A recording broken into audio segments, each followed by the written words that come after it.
So this is the special meeting of the Woodbridge Conservation Commission, February 25th, 2021. We have one item on our agenda tonight, and that is to review and discuss the letter regarding the artificial turf field at the Amity Regional High School. And I also get to be the moderator on all of this here. All right. And someone had joined and now they bounced out. So Looks like Donna Schuster. okay. So I had circulated a copy of the letter in its final draft to everybody last night. I tried to be condensed with it, so keeping it at 2 pages and then some supplementary items in the attachment sections, just to help illustrate some of the points that were made in the letter.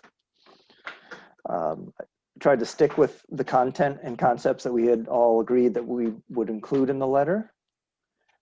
And I just wanted to have any discussion about the letter by the members here. Thumbs up, thumbs down, looks good.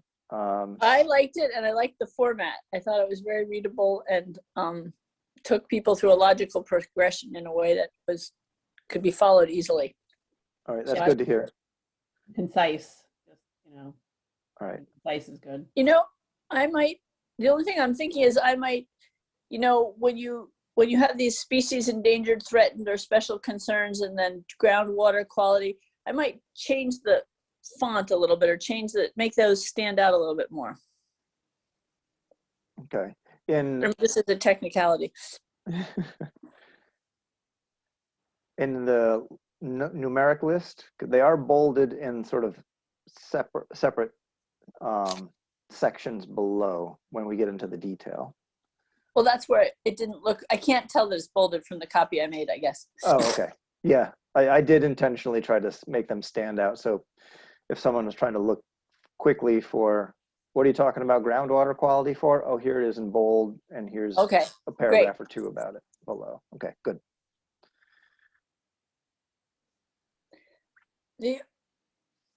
Well, does anyone else have something? I have just one or two little things that I thought. No. Okay. So one was groundwater quality. Number 3, chemical and particulate runoff, and then maybe even in this part, within proximity of wetlands, which is within proximity of wetlands. I guess it isn't, if this is a general ordinance thing, doesn't need that, but for the specific letter for the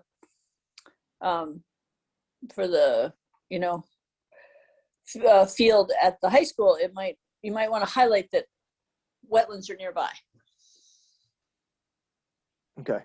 Yeah, I thought it was definitely compelling to mention the public water supply aspect to it, just because so many in town rely upon wells. Right. Something I wrote to you, Jason, we talked about this at the last meeting, and I'm not clear on what it was, but Governor Lamont put together a task force, and they had that advisory, they had some guidance. I don't know, it was referenced at our last meeting as an executive order, although I don't think it was that strong. There are at least some recommendation about PFAS use, and we didn't mention that in this letter. Yeah, so down in the towards the end where I had bolded that until the following have been complete. So I had laid out 1 through 5 that corresponded with the 1 through 5 above. Number 3 was talking about the chemical leachate and particles. And I did add a sentence at the end about the state of Connecticut has a PFAS task force, which has developed an action plan which should be reviewed and acted upon. Okay.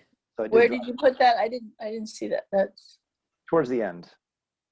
If you look at the end of the document, and not those 5 things. Yep. Do we know? We know there's a task force, but was there some sort of recommendation made by the task force, or was there any, any statement by the governor? So I did a little research on their task force. In the fall of 2019, they came together, they made recommendations. They received public comment. They made some revisions, and then there is a final document that task force had produced that gives recommendations around PFAS. So Should we mention those? Or are I was trying to keep the letter down. I mean, it's really easy to take this letter and just really load it up. that seems important, though, that if our governor's advisory committee made a recommendation to not use Well, they products made- that are used in the turf, that would be worth mentioning. There's definitely a lot of recommendations that are in that document. I think it's like a 30-page summary document that the task force has put out. I don't know, is there any one gold nugget to pick out of that to drop into this letter? But maybe the link so that people could look at it. The link in this might be worth putting in just so that if people wanted to go deeper, they could. Yeah, I could actually add another attachment, maybe, just so it's outside of the body of the letter, but it provides additional context. But I mean, you could even add like number 4 at the end of that sentence, which should be the task force has developed an action plan. This is a PFAS task force. Did they basically that recommending that PFAS use be minimized, or there should be a hold on use of these products? Just, a few words if Okay, there was an overarching I got you now. message. I got you. Okay. I'll have to go in and I mean, I'm very quickly skimming the state's website, but apparently there's lots of words, more than I'm going to be able to digest in this meeting. But I can certainly go back and drop in a highlight of what their recommendations are. Yeah, I think if that's not too difficult, Jason. It would add some, rigor. Okay. Now, just on the topic of the PFAS specifically, right before the meeting, I was able to go back and review the minutes of the TPZ meeting on July 13th, 2020, which is where TPZ finished receiving a lot of public comment.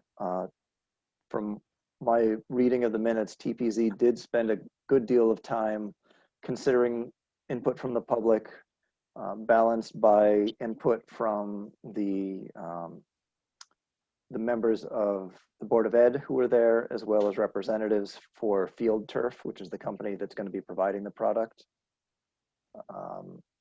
The Field Turf Vice President of Marketing and Innovation made the claim that their product does not contain PFAS at all.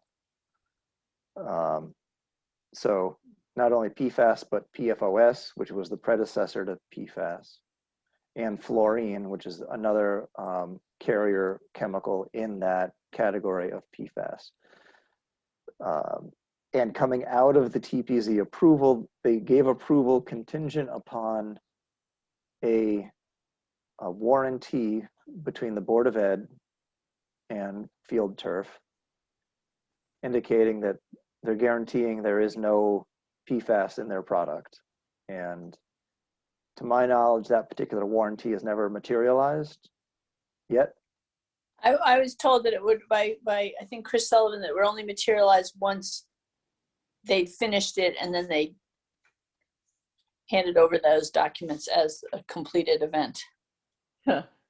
Interesting. So Yeah, they're going for the beg for forgiveness approach, is what they're doing. Right.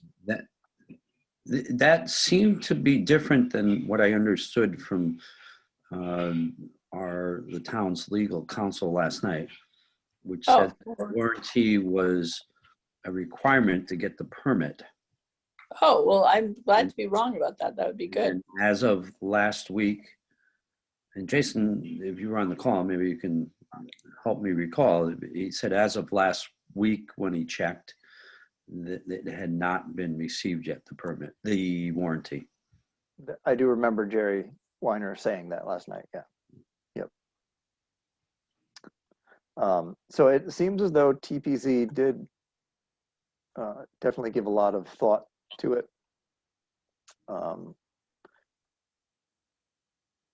Were, Go ahead, Tim. were there considerations in what you either read or listened to about the concerns on the water or endangered species?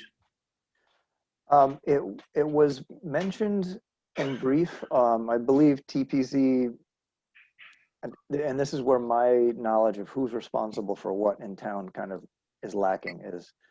Is TPZ responsible for monitoring public water quality? Is it inland wetlands? My reading of the I don't inland, think it's wetlands. I don't think it's wetlands. yeah, my reading of the inland wetlands regulation, it seems that they can interject themselves when a particular topic involves water quality, or they can choose not to. It's at their discretion, but I would love for wetlands to take a more strong position on this, pro or con. My review of their meetings indicated that it was sort of it's not under our purview because it's not within the upland review area. So we're just going to pass on it. And I would love to stand corrected on this, but it seemed to me that inland wetlands probably has greater authority and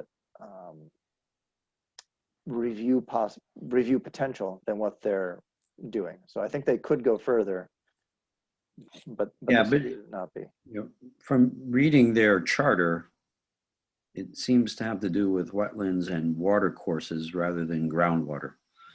So just from the words, so I would think they As may not being a be member of speaking for wetlands, I themselves. don't remember ever dealing with groundwater, except in the relationship to septic systems. Right. which is the other part of water supply, Right. where it goes after you drink it. Yeah, it seems to be a gap. There seems to be some lack of who is supposed to do what with this regard to the water quality. So And endangered species is the other item that we've identified is at risk here.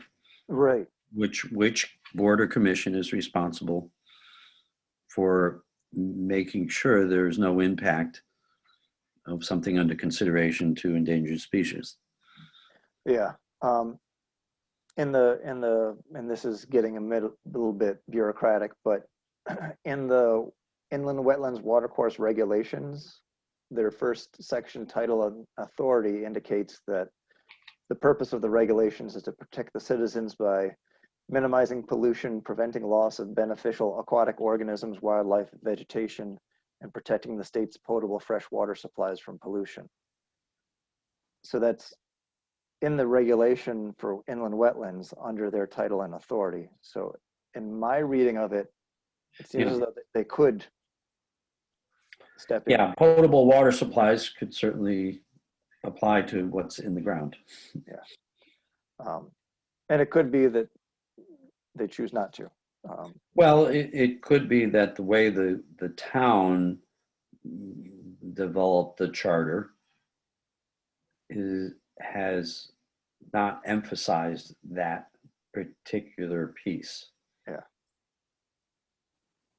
Because the state, for the Conservation Commission, for instance, the state has one description of what Conservation Commission is supposed to do. And then the town has laid an ordinance, I believe an ordinance on top of that, which is less than it does. In fact, in the Conservation Commission's case, it refers back to the state, but the words that were used are less. So if you only read, and the members of the inland wetlands only read what the town has done, they may miss that other piece. Yeah. And in my recollection, Quinnipiac Valley often took on the role of Mm. the water quality, they were the ones who often evaluated that aspect of things, or at least sort of had some perspective, especially in the relationship to wells and sewers. Yes, but in this particular case, I don't think anybody went to Quinnipiac. No, that's what I'm saying. That might have been a wise. Yeah. Yeah. Well, I think the concerns that we have, I'm not sure were either by inland wetlands or TP&Z were taken up as part of their charter, and no one did the due diligence around the couple of pieces we're now talking about. That's my concern, that there's a gap here in how the boards are looking at what becomes before them. So are you thinking that might be something to include in the letter, that though there's been a lot of attentiveness, there's been gaps in what has been, It's very astute, Jared. It is something I've mentioned to Jason, and I think Jason has a way he would like to address that. I picked up by a subsequent email that he sent to me. So my thinking is that, so the letter tonight that we're discussing was decided that would go to Board of Selectmen and Board of Ed. I think perhaps another letter could go to inland wetlands that is based on this, but might be a little more specific about saying that we're requesting you to re-review your prior consensus. There was no official vote on whether they would act or not. They just sort of had a consensus to not act. That we would ask for a formal vote on their behalf and to consider these points, the endangered species and the public water supply in particular. I've already engaged with DEEP and DPH at the state level just to get a little more information to understand, are there concerns at the state level? And if there are, then perhaps we need to bring these forward to inland wetlands and TPZ, Board of Selectmen, and whomever. and are they going to get back to you about those? Yeah, on Monday afternoon, I have a meeting with DEEP and DPH. I've got a meeting with. Maybe you and I should meet after that to talk about a letter to Bob after we get that information. Yeah. So Sharon, I will answer the question in a second way now and say, yes, I'm concerned that due diligence was not done by the boards and commissions that reviewed this and gave approval in these two areas. In the areas of the species and the water. Yeah. Yeah. And the chemical runoff, the zinc affecting wetlands too, I would think. Yeah, that's something that, so in TPZ's review, their focus was on the classifications of chemicals known as PFAS. They didn't consider zinc runoff, lead, other heavy metals that might run off that could impact the environment or the aquatic species. Or the Roundup that they are anticipating using. Or the Roundup or the chemical cleaners that they have to use on the field. So I think that might be something we could, if we did something to, wetlands, say, the chemical runoff and emphasize that as a group in terms of what really endangers, all the things that endanger the wetlands. Yeah. All right. So everybody's comfortable with the current letter as it stands. I'll add a little bit about the recommendation from the Connecticut Task Force for PFAS. I have one little thing. Is there any place in this that GAA is identified as what it means? I know the acronyms are. I might eye-crossing. leave that acronym out, or at least make sure you identify it. So I did. Yeah, let's see if this makes sense. So in the paragraph or the section for groundwater quality, I say that GAA classification means the water supply does not require treatment to be safe for drinking. Yeah, but is GAA, what is that actually? I think the definition is really good, but actually knowing what it means might be. Okay. What it stands for would be good. Yeah, I'll look up to see if it stands for something. It might just be. just Random. just letters. Yeah. Okay. I Yeah. don't remember because there's GA, there's GAA, there's SA and SAA. Oh, I think, so they're like maybe soil types. It's like water type. I see. Well, I think that's really key point is that if that water isn't being treated, I mean, I think that's also right. I mean, my well is not treated. We don't have any softeners or any treatment. It comes out of the ground and into our cups and into our bodies. So I'm sure I'm not alone in town with Yeah. that particular setup. All right. Well, I move to approve this letter. All right. I'll second that. Any further discussion on this letter that goes to Board of Selectmen and Amity Board of Ed? All right. I'll send you something I just found on the classification Okay. of, polygon features. All right. All in favor of the motion? Aye. Aye. Tim, you want to unmute yourself? Sorry. Aye. Okay, thank you. And just as a follow-up, I'll have the meeting with Deep and DPH on Monday, and then I'll follow up with Sharon, and we'll probably put together a follow-up letter specifically for inland wetlands. Should we all meet about that at all for even just 10 minutes? Or should we circulate it and then see if anyone chimes in about it? And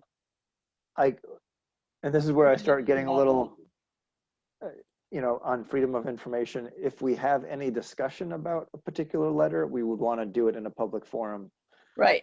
or at least as public as this recorded session actually is. So technically we should meet. You and I, Sharon, can put together a draft, we can circulate it, and then we could have a short meeting. Yeah. Within 24 hours or even, 48 hours notice. So, Okay. and we can try to keep it short like tonight's meeting, which is coming in just under 25 minutes. And I think it's good for us to meet and start talking about stuff more often because I think we start to get in sync and have momentum of how we can work together better. So I think it's a good thing. Thank you for your work on this, Jason. It's a learning experience, and the last bit, I think I had mentioned to Sharon before this and included in our an email, just so you were aware. The ordinance committee had met last night. They are having a follow-up meeting in 3 weeks. It might coincide with this Conservation Commission's normal meeting time, so we might end up shifting, and so that we can attend the ordinance meeting. The purpose of the follow-up ordinance meeting is for them to gather additional information about an ordinance regarding artificial turf. And I think it's worth this commission being present and providing info, because that's what ordinance is looking for. They're looking for information so that they can make a determination. So that is something coming up in the next few weeks as well. That might alter our regular schedule. But we should put it on our schedule to be part of that meeting, and you can send us a link for it. Yeah. Yep. Okay, that would be great. All right, everybody, I'll make a motion to adjourn. Second. All in favor? Aye. All right. Thank you, everyone. Have a good night. Okay. Bye.